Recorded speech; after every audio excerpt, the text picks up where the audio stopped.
Hey, Miss Childress, it is Caleb O'Neill. I am here with my final project. Today we will be talking about, as assigned, Blaxploitation and the useful experiment. The reason why I wanted to title it this is because I believe, after my research, and before, but definitely got to put my eyes on some films.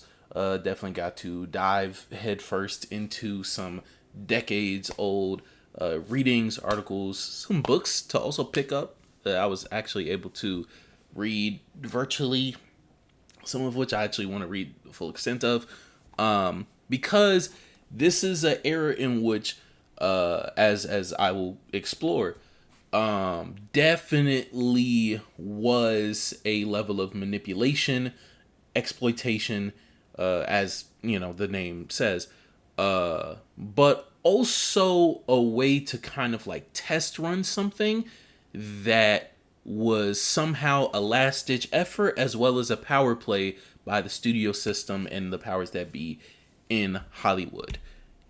But for that, we have to start with stage one, setting the stage.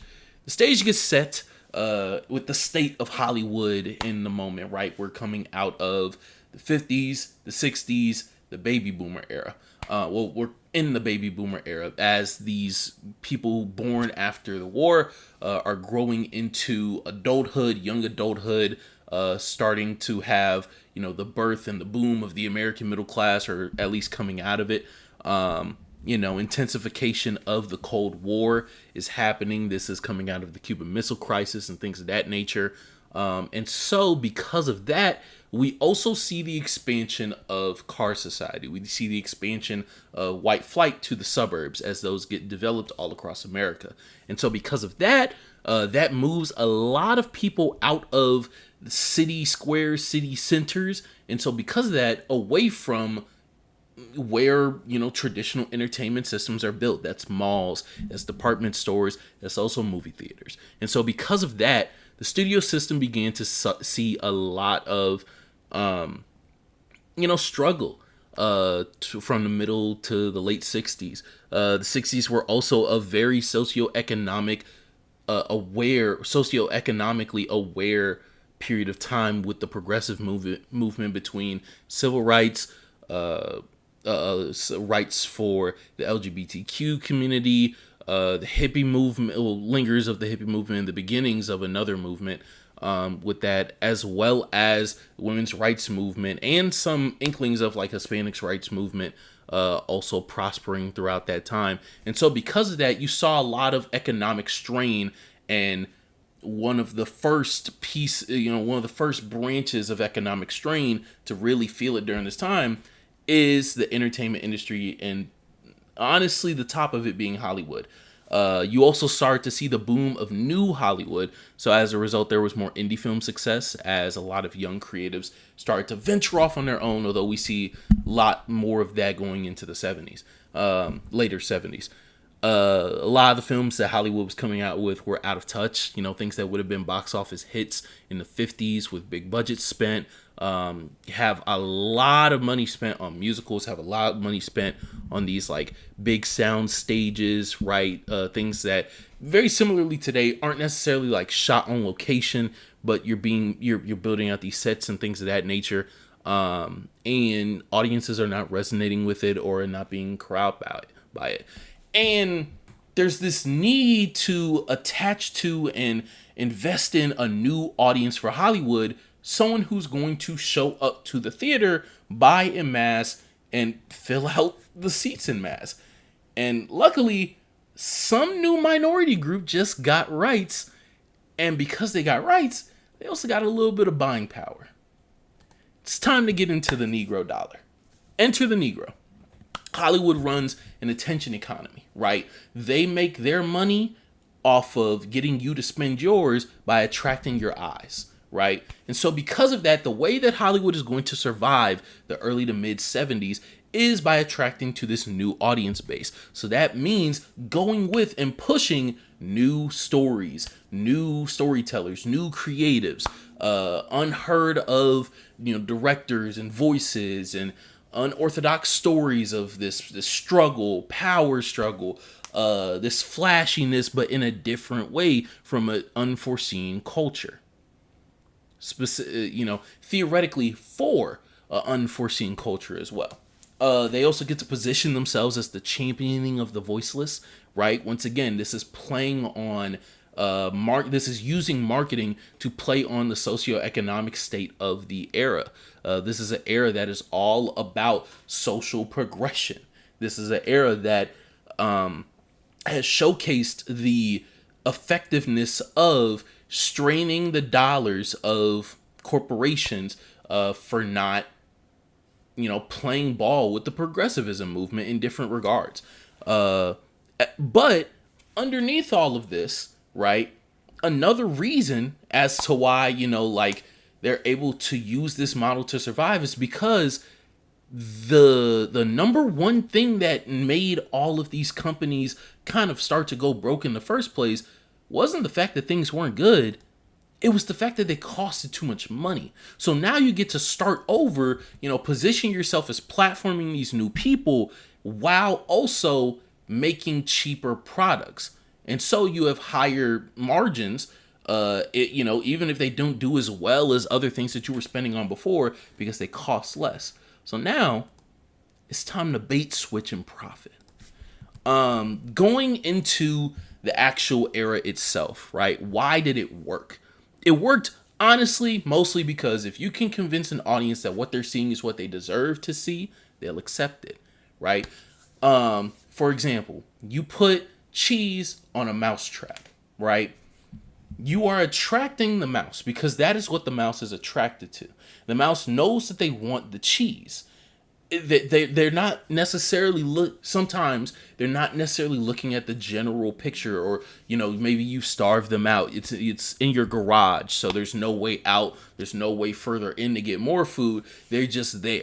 So now they're on their last leg. They see what they think they want, and their vision is getting blurry. They're a little bit slower. They can't fight it out. They can't wean it out, and bam, you hit them with the trap. Manipulation. Exploitation, the false mirror of thinking and telling audiences, black audiences, that these are the stories that are your life. This is Detroit. Superfly is what Cleveland looks like. Shaft is what a black superhero would look like. This is also an age where comic books are starting to seamlessly come into a little bit of public zeitgeist. You saw a peak during the First World War as they were used as like almost explicitly propaganda tools. Around here is when you start to see your first black superheroes. You start to see a Bumblebee. You start to see, I'm blanking on some other ones. I know a lot of them get created later in the 70s, if not the 80s. But first group of black heroes really spawned in Marvel and DC in the late 60s and the early 70s. And so because of that, you have these different genres. You have the crime thriller, right? You have the pimp.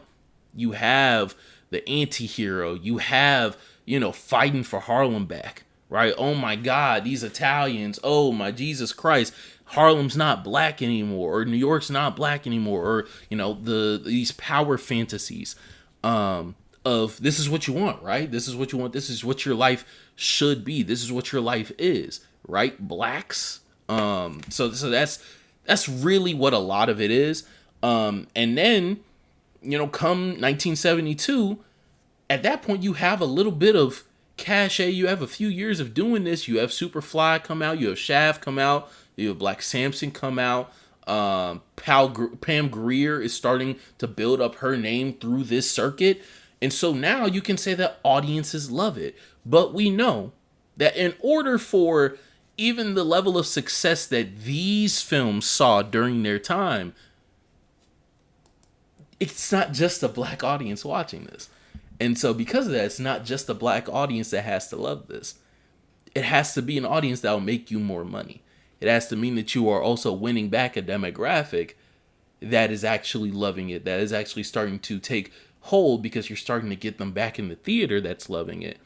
and not the black people. Because once again, the 70s are also still struck with economic strife for the African American community.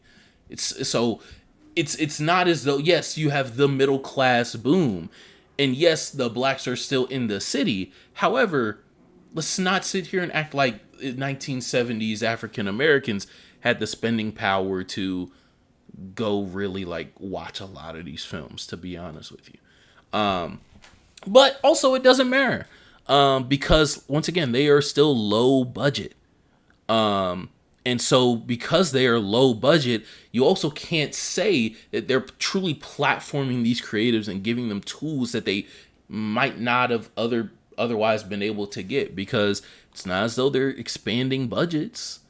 It's not as though, they are working with higher levels of technology as they are coming out. And also they are arising within their circuit, but not too many of these figures, whether it be in karate, whether it be in the thriller, whether it be in the power fantasy, then make their way to other studio blockbusters. That's not how far the circuit extends.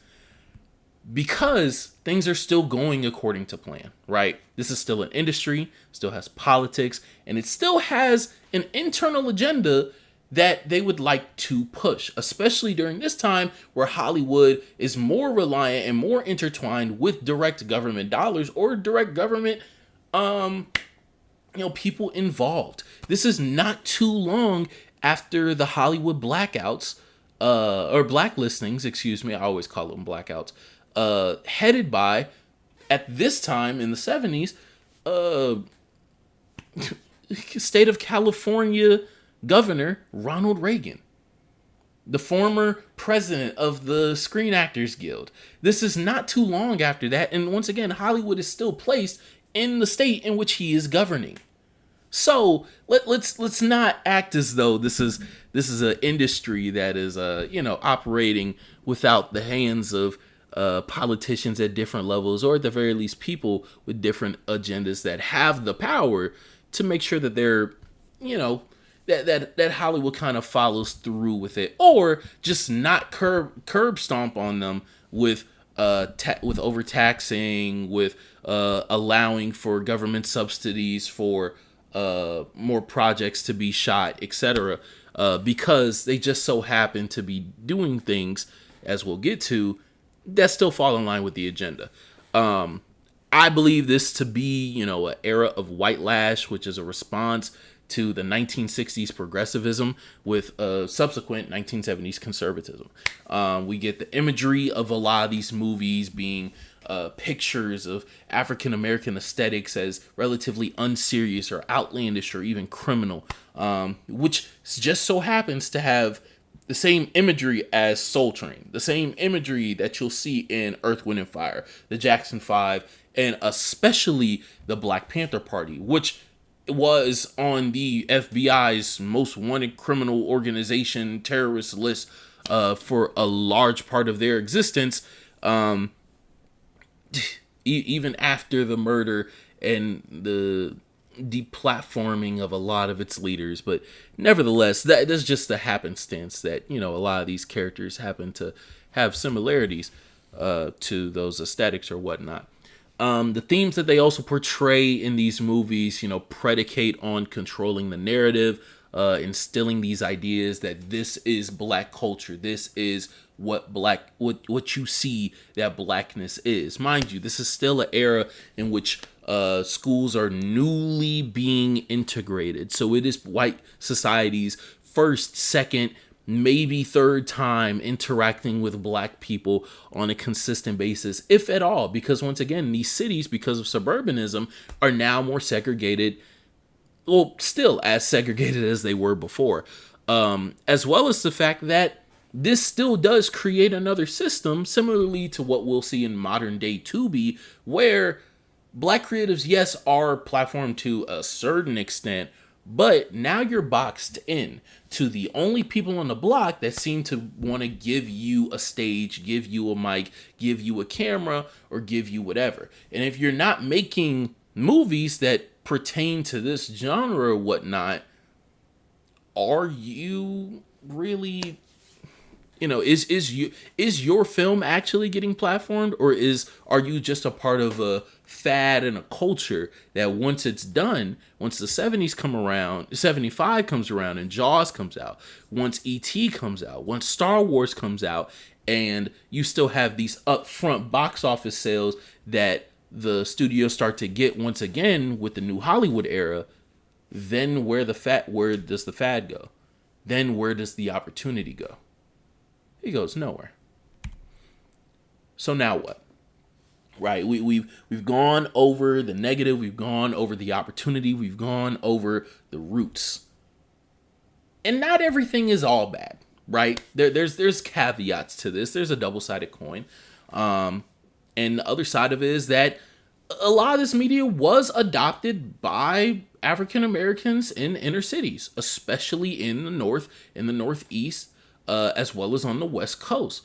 Once again, these are communities that are wreckaged and ravaged through the Nixon era administration and the war on crime and the destabilization of all these communities through the repeated murder and assassination and over policing and destruction of these institutions of power, from the Black Panther Party to the SCLC to Operation Breadbasket to the murders of Martin Luther King Jr., Malcolm X, Medgar Evers, and countless more that destabilize these communities. And they need a sense of relief, a sense of escape, and even self-humor to point at themselves and be like, haha, like we can still laugh, chuckle throughout all this, which is a common trauma response, especially within African American communities, to seek these type of escapes in times of need, as well as the fact that it's a necessary awakening for multiple future Black creatives, that being John Singleton, Spike Lee, both Melvin and Mario Van Peebles. Melvin, who actually made Sweet Sweet Backwater.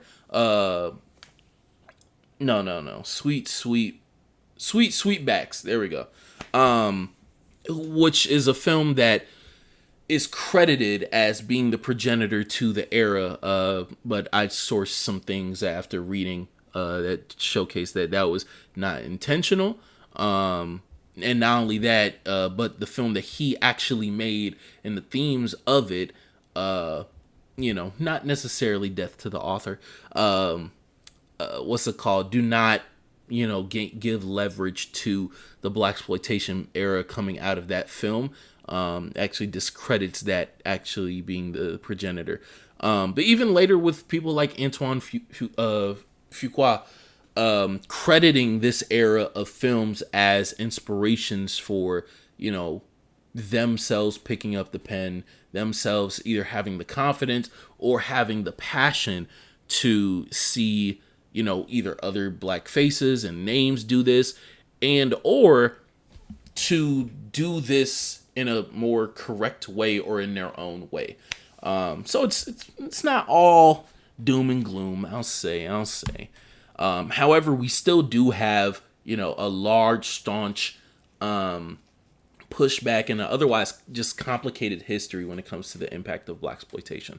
At the time, the head of the NAACP Beverly Hills chapter, right down the street from Hollywood, Junius Griffin, actually was cited in 1972 saying that this kind of Black liberation serves only to deceive the brothers and play upon the fears of Black audiences.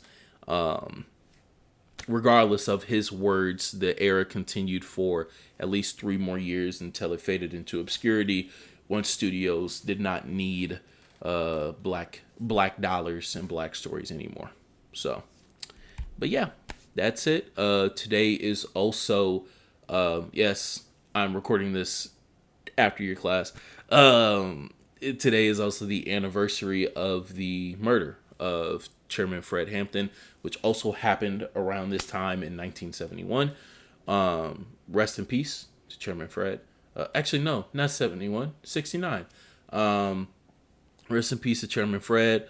Black Power forever, Panthers forever. Thank you for this semester this past year of assignments, of class, of words, of teaching. We'll always appreciate you, Miss Childress. Thank you. Have a good break.